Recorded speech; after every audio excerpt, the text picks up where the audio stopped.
जय जगन्नाथ बंधु मैंने मु पुणी थे स्वागत करुच्ची ममता कम्युनिकेशन आउ एक वीडियो समय व्यस्तता हेतु आम मैंने वीडियो अपलोड करूँ पुणी थे आम फेरीचु आम यूट्यूब चैनल को आपण मान पाखे नुआ नुआ notice video job regarding video सब वीडियो को आपण पाखे पहुँचाई चेष्टा करूँ। सो वर्तमान समाज में सबुठ बड़ प्रोब्लेम है सुभद्रा योजनार जो मैंने वंचित होती पैसा पाई ना लिस्ट ना आसनी एवं से एलिजिबल से किपरि पैसा पाइबे सेटा से बड़ समस्या। प्रथमे वर्तमान सरकार गोटे लिस्ट जारी करिसेंती जो थे जो हिताधिकारी मैंने सुभद्रा पैसा पाई ना से लिस्ट से ना आसी से किपरि से पैसा पाइबे से अंचल अंगनवाड़ी कर्मी से अंचल किसी आशाकर्मी मैंने एथिरे जाई तांको साहाय्य सहयोग करुछंती से माने आपण जानि पारथे आपण पंचायत ऑफिस जाई आपण आवेदन पत्र को पुणी थे रिदाखल करेंगे जहाँफल आपण मानकर से फोटो उठे नहीं से आपण मान मुख्य कम जो मान लिस्ट ना आसे आपण मैंने जाई पंचायत ऑफिस रे आपण फोटो उठाई ताको री अपलोड कर आसी से 2 ରୁ 3 दिन मध्य आपण जाई आपण जनसेवा केन्द्र में आपणकर स्टाटस टाको चेक कर दिंतु आपणकर प्रोसेस होइछि कि नहीं। सेकेंड जिनस जो मानकर लिस्ट रे ना आसी नहीं से माने कौन करेंगे देखु प्रथमे आपण जो स्थान में जो जनसेवा केन्द्र में आपणकर आवेदन करी जाए आपण देखु आपणकर री केवाईसी ऑप्शन आसी कि नहीं। री केवाईसी ऑप्शन माने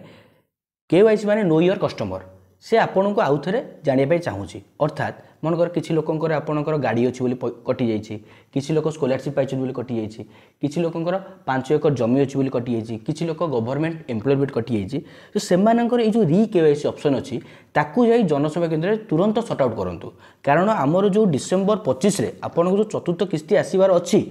सेटा किपरि आपण एतिर वंचित न होबे सेतिबाई आपण करंतु 2-3 दिन भीतर करदेले आपणकर मे भी सॉर्ट आउट हो जिवो आपण पैसा पाई परिबे। अद्याविधि जेतिकी सूचना रू जाना पड़ुछि जे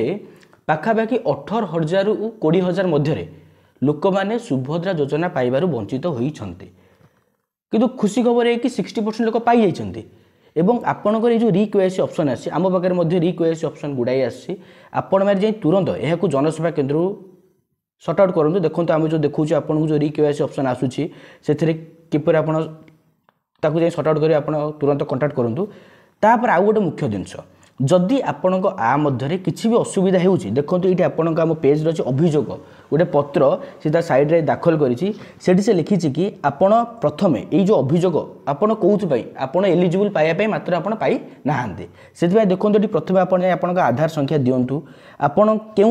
मनकर जो आप लिखे माननीय श्रीजुक्त उपमंत्री मोर नाम या यही कारण हेतु मोर एसबू किसी आपड़ दिए जो क्राइटेरिया से मोर किसी ना मात्र मु सुभद्रा योजना पैसा पाइबार वंचित होई अछि सेतिबाई आपण मते मोर केसटा को टिके देखंतु तदारक करंतु किपरि मु पैसा पाइबी से विषय टिके जानंतु एई विषय रे आपण टिके लेखिकी एठी आपण देखंतु आपण का आधार नंबर देकी आपण उपस्थापन देई आपण एठी लॉगिन करी आपण आपणकर जो समस्या पाई सुभद्रा योजना पाई पैसा पाई ना दे सेठी जाय आपण आवेदन करि परिबे। तो सहित जदि एहा छडा आउ जदि कोनोसी ठारे आपणकर किसी त्रुटि रोची कि आपण जानि पारनाती कोन पे कटुची आपण कमेंट बॉक्स माध्यम रे आपनको जानि परिबे। सो धन्यवाद वीडियो को देखिथिबार धन्यवाद। आमे बहुत दिन पर आपण निकट रे वीडियो उपस्थापन करले मध्ये आमे भी दुखित एबे आपण निकट को तुरंत वीडियो जीव। धन्यवाद। जय जगन्नाथ।